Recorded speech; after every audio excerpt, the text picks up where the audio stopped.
what would you need in order to become a believer? The honest truth is, when it comes right down to it, I'd more or less need an act of God.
This is the time I'm about to jump into Islam.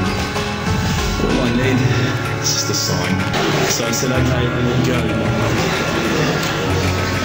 And subhanAllah, absolutely nothing happened. And I mean, I couldn't have even said, oh, that was it. That creak just then in the wall, that was it. Absolutely nothing happened. I was really disappointed. I was gutted. I was sitting there thinking, this is it, you know, this was my last chance, Islam, and I haven't found it. I pulled back the Quran, I turned back to where I was reading. SubhanAllah, the very next verse on the next page.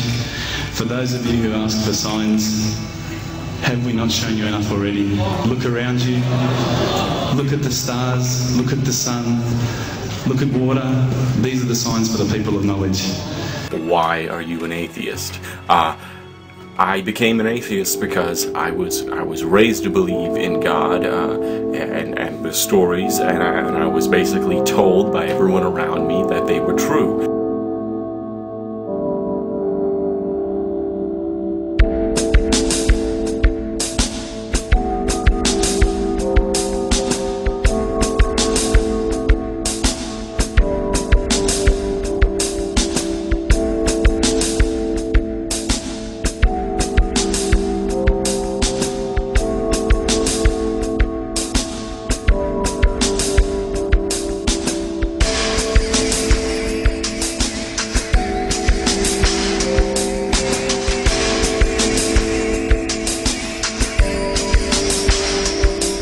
Basically, to make a long story short, as I got older and learned how to think and reason in a more adult manner, I more or less came to realize that God was my imaginary friend, as it were.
As the physicist P.C.W. Davies explains, the coming into being of the universe is discussed in the modern science as not just a matter of imposing some sort of organization upon a previous inchoate state, but literally coming into being of all physical things from nothing.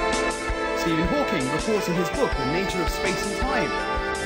Almost everyone now believes that the universe and time itself had a beginning with the Big Bang.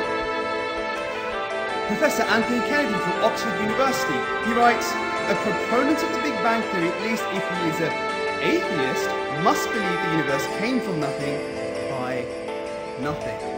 Now, ladies and gentlemen, how do we suppress the inevitable question, how does something come from nothing?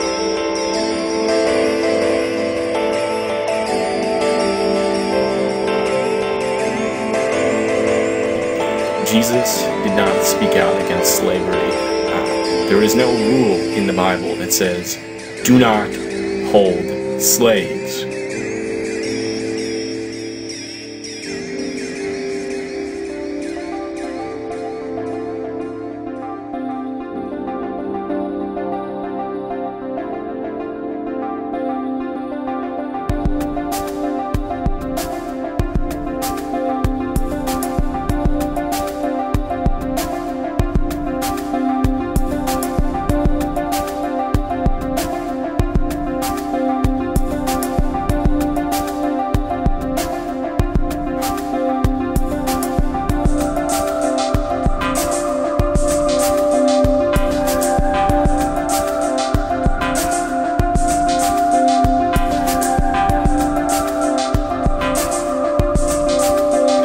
What would actually make me believe that you're right is to be shown the evidence that you're right.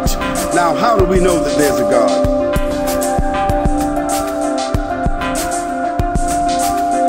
The evidence of the earth and all the planets are proof that the same one or some great power has placed them where they are. Why should we not consider the theories of natural selection or the Big Bang or the concept of perpetual evolution as plausible evidence for the existence of the world or creation or universe?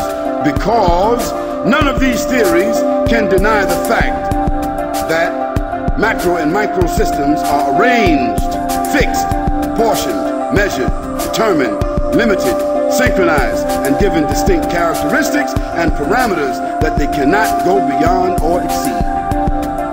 Secondly, the fact that they have such predictable and recognizable characteristics allow for man to study, reflect, perform research that enables him, that is man, to reach scientific conclusions and apply certain technological instruments that provide benefit or substantiation to the evolution of his social environment. That's the facts. That's why.